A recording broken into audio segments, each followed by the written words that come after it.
Selamat datang di X Undercover. Channel ini merupakan perbincangan antara Dr. Jaya dan Pak Franky yang bertujuan untuk edukasi serta menceritakan pengalaman Dr. Jaya sebagai ahli forensik dan patologi. Sekedar informasi terkait jadwal tayang X Undercover yang akan tayang setiap hari Senin, Rabu, dan Jumat.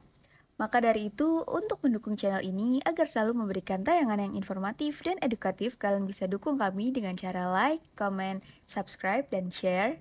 Dan selamat menonton! Misalnya dia alergi tungau, dia dikasih tungau dikit, dikit, lama-lama dia jadi terbiasa. Saya pikir tadinya kalau alergi telur, tadinya telur bebek gede, kasih ke telur ayam, lama-lama kasih telur puyuh kecil. Bukan, dikasih bahan yang sama tapi keadaannya kecil. Jadi sebaliknya gini, jadi itu dua bisa bolak-balik.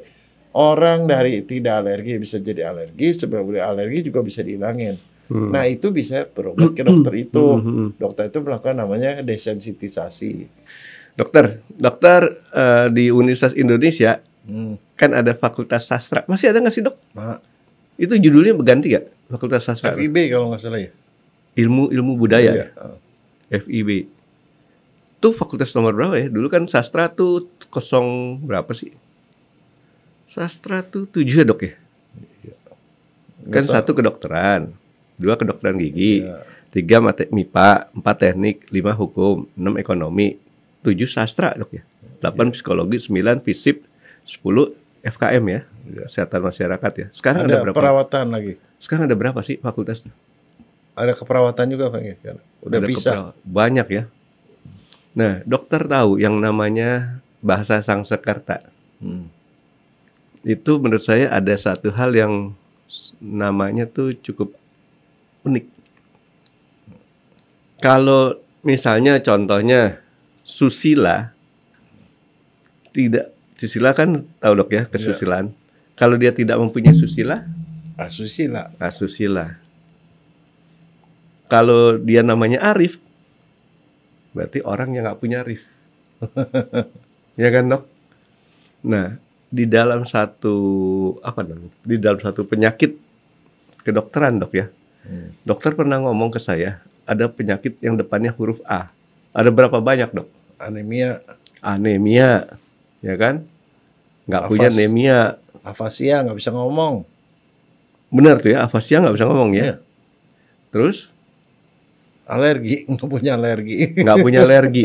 Tapi itu nggak pakai bahasa Sangsekerta tentunya dok ya. Jadi penafsirannya jauh dari tadi dok ya. Itu dok satu lagi. Utopia itu hayalan. Tapi itu dok, atopia. Atopi atau atopia? Atopik biasanya. Atopik. Jadi nggak punya topik. Ya. Nah, kalau yang nggak punya topik itu penyakit apa dok? Ya, ngomongnya ngawur-ngawur berarti. Nggak ada topiknya. Nggak ada topiknya. Kayak kita dok. Nah, ini atopik ini itu penyakit umum atau bukan dok? Oh, sangat umum dan itu ininya banyak. Sampai kalau di kedokteran kalau mau belajar atopik itu sekolahnya panjang, Franky. Sekolah dokter. Dokter 6 tahun. Sekolah penyakit dalam 4 tahun. Itu bagian daripada penyakit dalam atopik ini. Penyakit dalam. Belajar lagi tentang alergi. Itu dia belajar atopik tuh. Itu 4 tahun lagi. 3 tahun ya, 3 tahun lah kira-kira. Jadi 3 tambah 4 tambah 6. Sekian, Franky. 13 tahun. Iya. Alergi imunologi namanya ilmunya. Kalau kita sekolah SMA lulus 17 tahun berarti 30. Umur 30 tuh baru gelar itu nyampe. Ya, baru mau mulai praktek lagi. Lama kan? Karena yang disebut atopi itu adalah kondisi. Nah, sekarang gini. Ada orang yang nanya, "Pak, ini kenapa anak saya asma, Pak? Padahal kita keturunan gak ada yang asma. Saya tidak asma." Asma berarti nggak punya asma. Saya tidak asma, istri saya nggak asma, anak saya kok asma. Salah kali diagnosisnya. Nggak salah. Asma itu bengek ya dok ya? Ya bengek. Kalau napas ngik bersuara gitu. Ada musiknya dok ya? Bukan, ada tikus kejepit. Tikus kejepit ngik. Itu saya dulu penderita asma Franky waktu kecil. Serius dok? Jadi kalau batuk pilek itu Bunyi. napasnya susah. Dia ngik sembari napas nganga selalu berbunyi gitu loh. Nah, biasanya kalau udah sembuh, Dok. biasanya asma bisa sembuh sendiri. Oh, asma bisa sembuh sendiri. Sembuh sendiri. Jadi kalau dia udah dewasa tuh dia daya tahannya makin bagus ya ini. Nah, kalau dilihat sebenarnya apa yang menyebabkan itu adalah hipersensitif Jadi terhadap bahan dari luar. kalau yang sakit asmanya berdua, jadi sembuhnya berdua. Ya. Jadi asma itu biasanya sih yang paling sering ya orang itu asma tuh anak-anak banyak. Anak sering batuk pilek.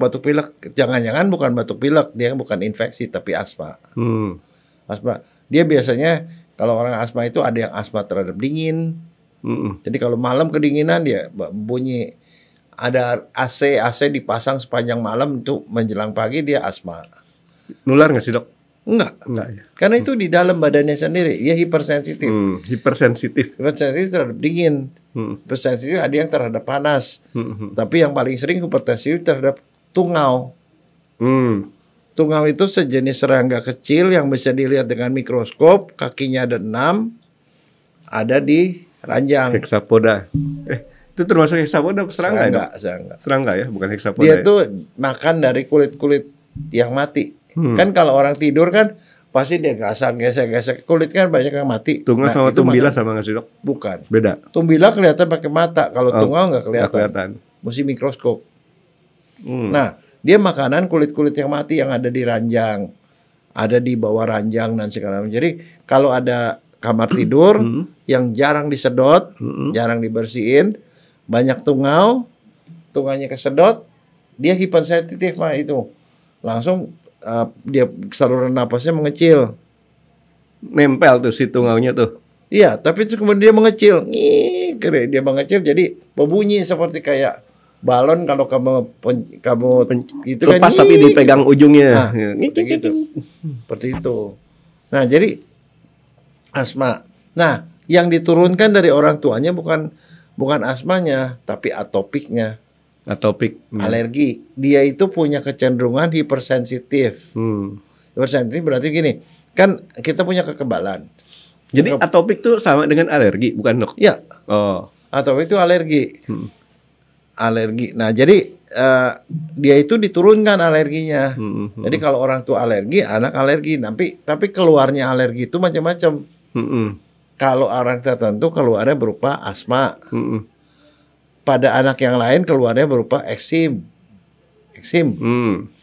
Bisa juga dermatitis seboroik. Jadi pernah tahu nggak ada anak begitu lahir kepalanya seperti korengan tuh. Korengan. Digituin dia keluar tuh, dia seperti berminyak tuh kayak ketombean banyak. Nah, ketombe itu termasuk alergi. Ketombe alergi juga. Iya. Bukan asal nanti diobatin pakai sampo tertentu. Iya, sembuh. tapi itu alergi. Oh, sebabnya alergi. Nah, jadi gini, kita kan punya kekebalan, namanya sel darah putih. Sel darah putih itu ada macam-macam. Ada yang namanya neutrofil, ada yang namanya basofil, ada bintik-bintik birunya, ada yang eosinofil. Jadi ada fil, ada monosit, limfosit. Nah, yang eosinofil itu adalah yang bereaksi kalau alergi. Orang yang biasanya punya atopik itu eosinofilnya tuh tinggi. Nah, jadi kalau orang lain nih, misalnya orang yang nggak punya atopik ya, kena tungau, dia nggak kenapa-napa. Kalau dia kena tungau, langsung timbul alerginya. Tiba-tiba keluar lendir. Tiba-tiba kemudian jadi nyesek dia gitu loh. Emang kan kata dokter si tungau tadi cuma bisa dilihat pakai mikroskop. Emang kalau kita sedot pakai vacuum cleaner kesedot ya, Dok? Sedot. Bisa nih, iya, kalau di vacuum cleaner. Jadi misalnya kalau orang yang suka asma, biasa anak nih batuk pilek, begitu diperiksa, oh eosinofilnya tinggi, berarti dia punya atopik. Sama dokter disuruh jangan pakai ranjang kapuk. Karena kapuk itu ngumpulin tungau. Oh, gitu. Jadi pakai ini yang dari karet. Saya pakai latex, Dok. Latex. Itu udah gitu setiap 1 bulan sekali atau 2 minggu sekali disedot. Nah, sekarang tuh udah ada tuh lagi yang namanya Goclin. Yang pakai sedotan. Dia lebih bukan cuma dibersihin gitu-gitu, tapi disedot. Nah, kalau disedot tuh abunya tuh, debunya banyak. Diperiksa di mikroskop, banyak tuh tungaunya. Saya lurusin dulu dok. Jangan pakai kata sedot dok. Pakai vacuum cleaner dok. Ya vakum. Kalau sedot kita pakai sedotan ini. Nggak kelar-kelar jadi, dok.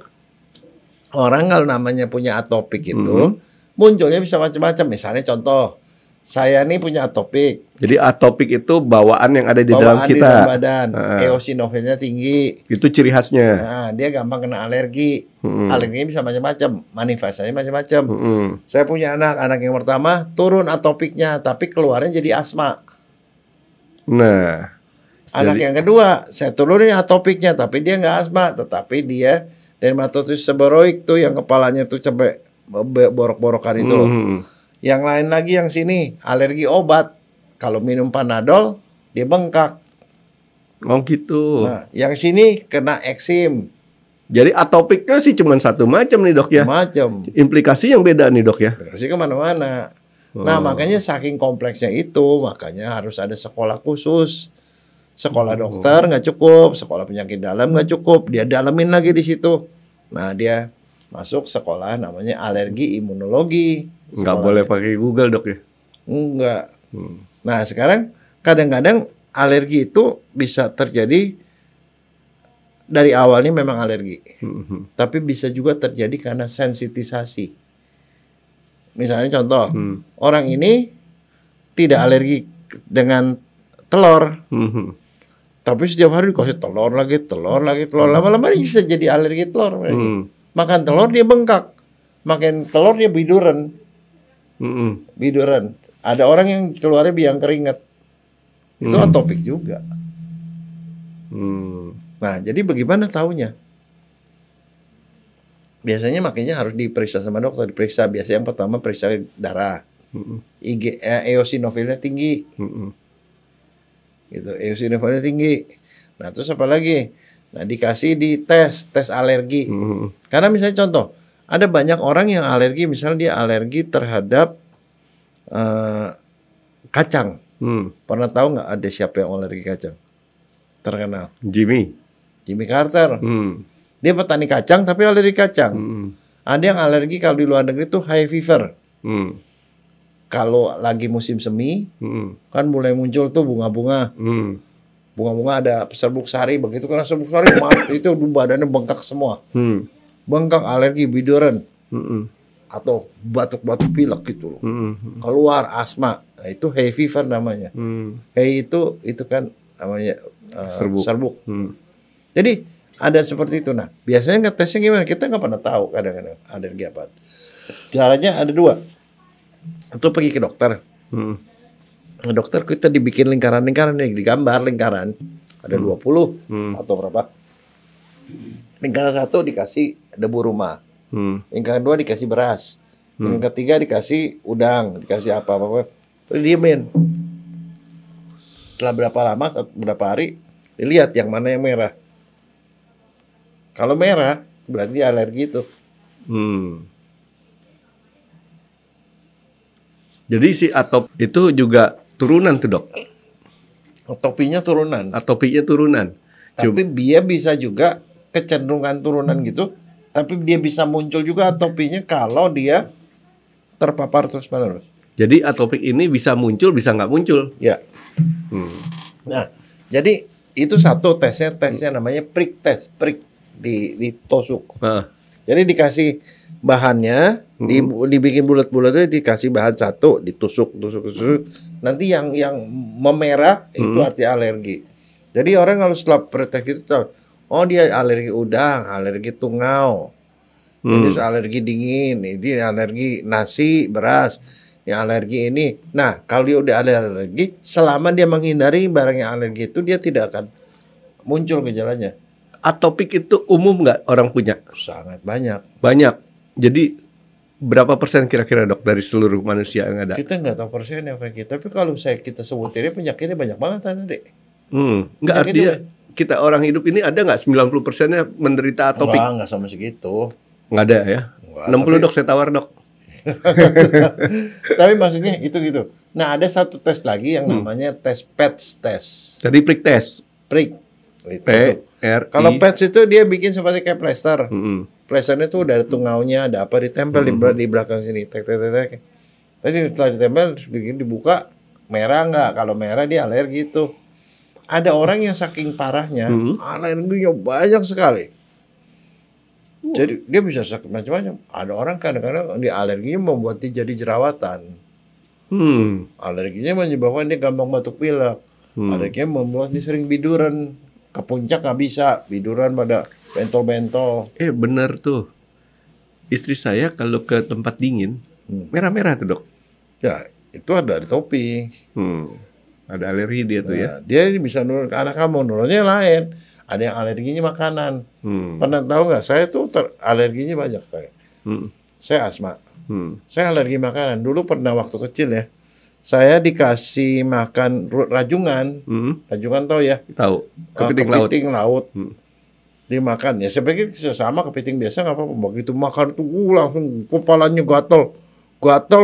gatel digaruk, bibir saya jontor langsung. Nah itu alergi makanan. Ada alergi obat keluarnya macam-macam. Kalau saya sih alerginya cuman ini dok. Kalau lagi pas pengen beli barang nggak bisa. Itu alergi banget deh. Iya, itu gampang obatnya dikepret sama duit. Nah iya, suruh bayarin. Enggak, tapi maksud saya itu adalah satu kondisi yang banyak terjadi. Semua orang kadang-kadang bilang, lo gimana sih kok bisa ke rumah sakit begitu? Padahal di atas nggak ada. Tapi di atas nggak ada, dia bisa jadi atopiknya yang ada di atas. Jadi seorang yang diwariskan atopik ini dok, bisa saja alerginya terhadap lebih dari satu. Oh banyak, ya kan lebih dokter dari bilang bisa alergi ini, alergi itu gitu. Nah, kan. teman enaknya apa? Atopi itu kalau kita udah tahu jenisnya, kita menghindari itu, kita nggak akan kena. Jadi misalnya dia adalah asma, tapi asmanya di atopinya terhadap tungau, berarti kalau tungau diberesin udah nggak.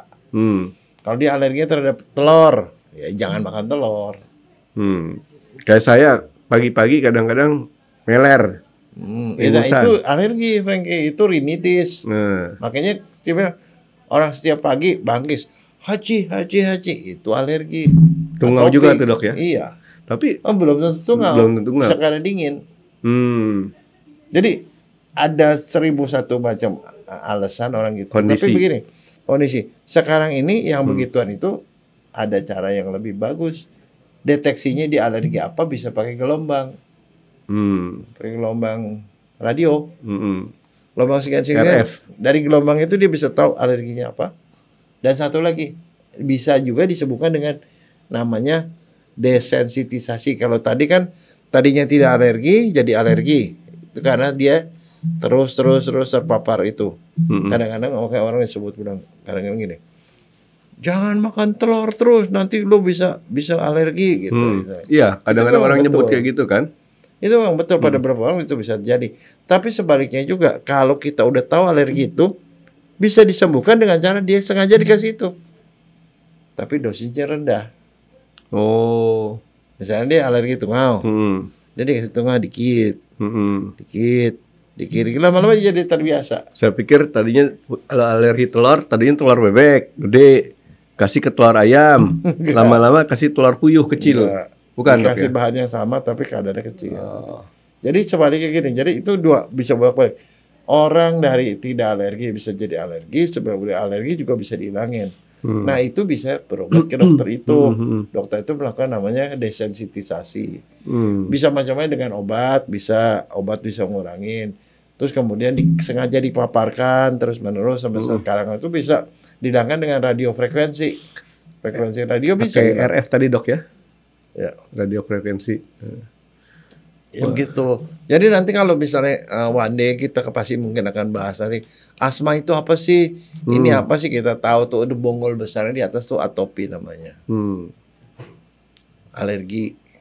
Itu kecil-kecil tapi nyebelin dok ya? Iya, tapi soalnya kenapa? Kalau di ujung-ujung tuh yang penderitanya banyak sekali kayak. Iya kan kita kan nggak sadar sebenarnya dok, atopi itu ternyata bawaan kan? Tadi dokter bilang, cuman bisa makanya, timbul bisa nggak timbul. Gitu. Kadang-kadang ya alergi kita sama kondisi kita kotor kebanyakan dok ya. Iya. Kalau kita ngelihat yang kotor-kotor aja udah.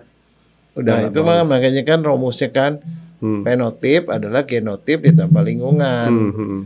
Fenotipnya adalah penyakitnya, genotipnya itu atopiknya, Hmm. lingkungan itu tungaunya, telurnya, apa aja gitu loh.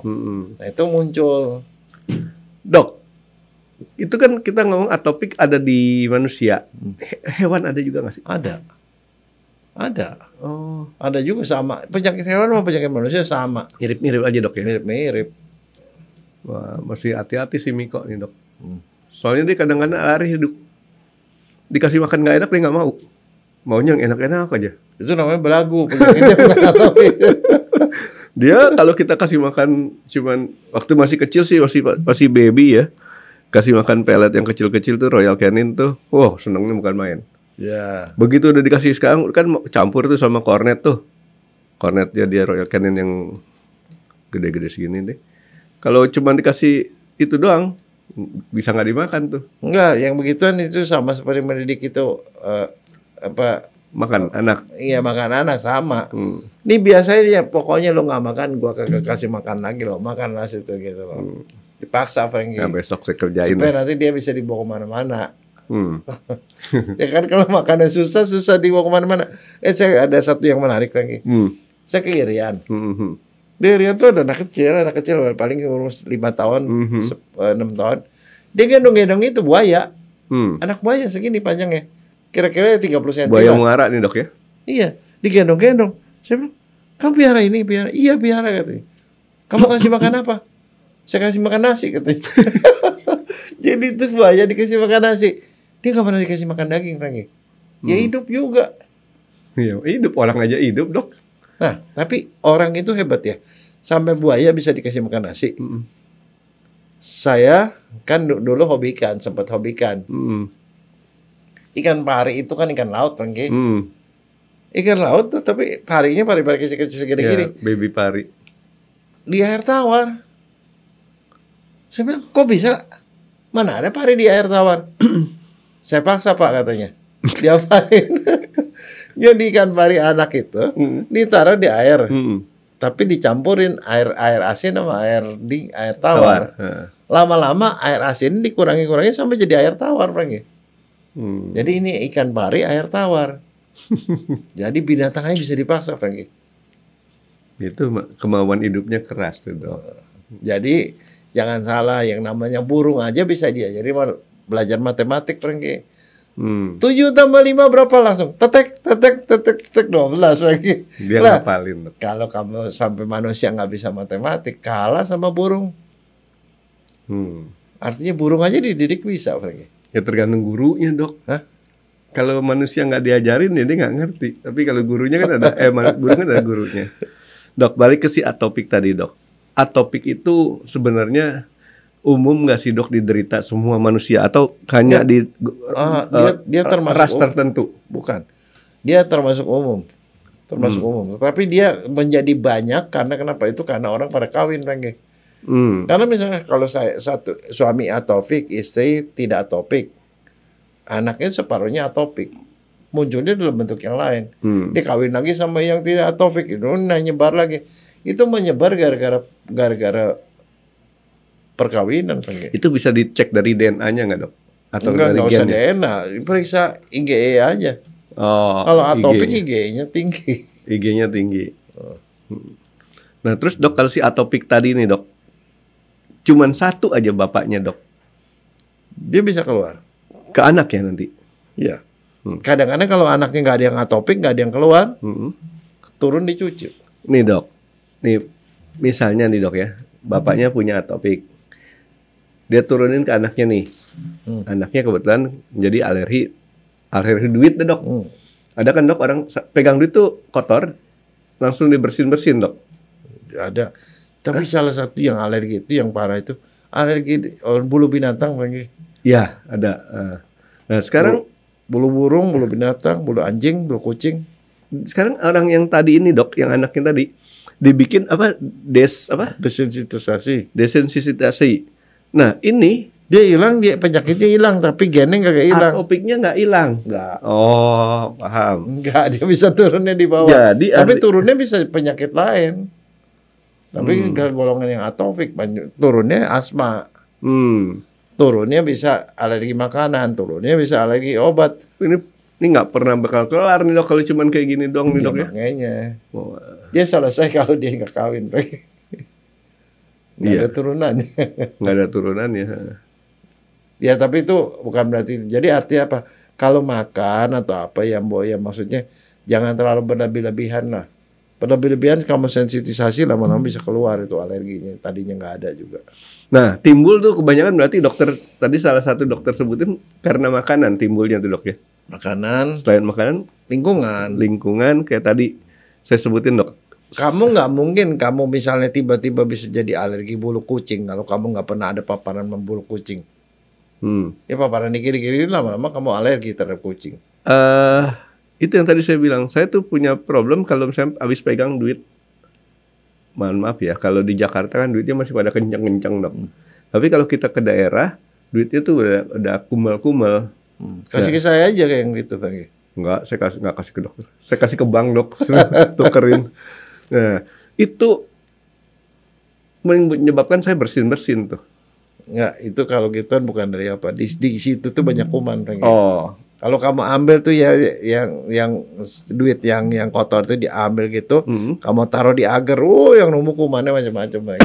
Makanya saya selalu kebiasaan waktu kita COVID tuh pakai cuci hand sanitizer nggak berubah sampai sekarang. Saya pegang apapun udah pakai hand sanitizer terus karena ternyata ya lumayan walaupun nah ini. Itu yang nerangin kenapa kalau istri saya tuh orangnya suka telaten Franky. Dompet ada banyak duitnya bisa-bisa ini duit jelek, duit bagus. Saya bilang duit jelek juga kan harganya sama kan. Yang duit jelek buat kasih orang, yang duit bagus taruh di dompet. Dia nggak mau tuh ngumpulin tuh duit yang jelek. Tapi ada satu yang aneh Franky ya. Saya pergi ke Timor Leste. Di sana tuh yang berlaku tuh rupiah sama dolar. Franky. Dokter kesana pakai paspor nggak? Pakai dong. Pakai ya. Pakai. Di sana tuh dolar. Kalau di Jakarta sini di Indonesia ya, kita punya dolar kelipat sedikit aja udah harganya turun tuh. Di money changer. Apalagi kalau udah lusuh, dia nggak mau nerima Franky. Nggak mau nerima. Kadang-kadang nerima itu dia lihat tahunnya. Tahun keluarnya. Kalau di sana yang namanya dolar selecek apapun udah seperti kayak sayur asin udah belenyek gitu laku Franky. Gak berubah. Itulah satu hal yang anomalinya dok. Di kita tuh dolar itu dihargain kayak wah cari jodoh, dikeker sana keker sini bekas lipetan gak laku. Di Amerikanya sendiri dok, kalau kita belanja pakai $100 satu lembar yang masih kenceng gitu, kita dicurigain. Ini dolar asli apa bukan? Gitu. Jadi kita kalau belanja itu yang paling pusing adalah kita belanjain yang $100. Kita kan biasa bawa $100 tuh. Bukan nggak mungkin, jarang lah kita bawa recehan ya kan ya. Yang $100 itu kalau kita belanja yang pertama, pasti mereka akan mikir ini dolar asli dulu. Dikeker benar-benar sama dia. Kalau itu asli ya udah berarti benar. Ya tapi makanya kalau di Timor Leste sana kamu cari dolar yang keren nggak ada Franky, yang nggak ada lecekannya. Nah dok, sekarang kalau bedanya atopik sama kita pengaruhnya dengan kuman. Tadi kan waktu saya bilang saya pegang si duit lecek itu kan dokter bilang itu kemungkinan kuman. Apa yang membedakan kita ini terserang alergi atau kita sebenarnya itu kuman? Bedanya dari mana? Bukan begini. Kuman itu adalah faktor lingkungannya. Atopik itu ada di dalamnya. Kalau saya tuh nggak ada atopik, dia mungkin kena gitu, saya nggak kenapa-napa. Jadi atopik itu memang kecenderungan kelemahannya saya punya daya tahan. Kalau terpapar itu saya jadi keluar penyakit. Jadi atopik itu modalnya kita dok ya? Ya. Kita harus dimodalin nggak atopik? Ya. Kalau kita dimodalin atopik, digoda gimana pun juga nggak ada masalah. Ya. Gitu ya? Makanya misalnya contoh kalau saya nggak alergi burung, saya pelihara burung berapapun, buat saya nggak ada masalah. Tapi begitu saya udah atopik dengan bulu burung, begitu ada burung kepak, saya langsung asma. Tapi itu alergi begitu. Makanya itu nggak bisa diramalin. Tapi biasanya sih kalau bapaknya ada atopik, anaknya atopik, kalau saya tuh turunan atopik itu ada sampai ke cucu saya kena. Dan itu beda sama cucu dokter sama dokternya beda. Saya asma. Itu menantu saya juga asma. Cucu saya asma. Saya tahu kenapa. Ini batuk-batuk pilek dulu. Diperiksa eosinophilnya tinggi, ya itu turunan lah. Itu ciri khasnya dok ya, eosinophilnya tinggi ya? Ya. Kalau kita eosinophilnya normal, Nggak bakal. Itu kita nggak, bukan berarti kita nggak punya atopik. Nggak. Oh, normal tuh berapa sih dok? Hah? Normalnya dokter? Kan di situ ada kalau kita periksa darah ya, kan saya darah putih leukosit terus ada diff namanya diferensial, basofilnya berapa, ininya berapa, terus ada nilai normalnya di belakang. Jadi dia lebih tinggi dari normal. Kalau kita ke lab itu otomatis nggak? Ada. Cek darah lengkap gitu kan? DL, darah lengkap. Darah lengkap ya? Ada ya? Ada, selalu ada. Eosinofilnya aja lihat. Nah, salah satu yang bikin eosinofil tinggi itu apa? Cacing. Orang cacingan itu eosinofil tinggi. Jadi saya kemungkinan besar eosinofilnya tinggi nih dok. Coba periksa. Soalnya orang nggak pernah perhatiin itu. Diperhatiin. Tapi kata dokter saya sudah mermutasi. Oh, ya udah jadi naga. Ya, naga itu berarti eosinofil gara-gara naga. Naganya nggak tahu nggak naga kaki 4 apa ya naga yang nggak pakai kaki. Oke, dok. Ada yang lain lagi dok masalah atopik? Ya, atopik tapi ini pembahasan awal sebelum nanti kita masuk ke yang lain-lain barangkali yang ujungnya dari atopik itu. Apaan? Lah, ujungnya nanti asma. Oh, dia punya pencabangannya dok. Jadi maksudnya nanti jangan sampai kalau kita nggak ngomong atopik dulu, kita ngomong sana, kita ngomong atopik. Kita atopik ngomong apaan gitu. Jadi ada ngomongnya kita hulu dulu, baru ke hilir. Ya. Jangan dibalik, hilir dulu, cari ujungnya. Wah, nenek moyangnya mana? Oke, ini dok. Satu hal saya mau kasih dokter PR. Dijawabnya nanti. Kalau pas lagi inget. Sekarang dokter tahu Google. Ya. Google apa dok? Mbah Google itu buat pencari. Nah, mesin pencari. tapi kalau di kalangan pemain golfer, Google ada singkatan lain. Apa tuh? Nah, saya bilang kan tadi jawabannya nanti. Oke dok, nanti yang udah bisa sekalian buat ngeramein yang komen dok. Saya mau tahu sebenarnya mereka Google tuh paham nggak sih di dalam dunia golf tuh apa? Oke. Ya. Thank you Dokter Jaya ya. Terima kasih sudah menonton X Undercover. Jangan lupa like, comment, dan subscribe. Dan ditunggu ya video-video kami selanjutnya. Nah, buat kalian, jika ada pertanyaan untuk Dokter Jaya, boleh banget komen di bawah. See you guys.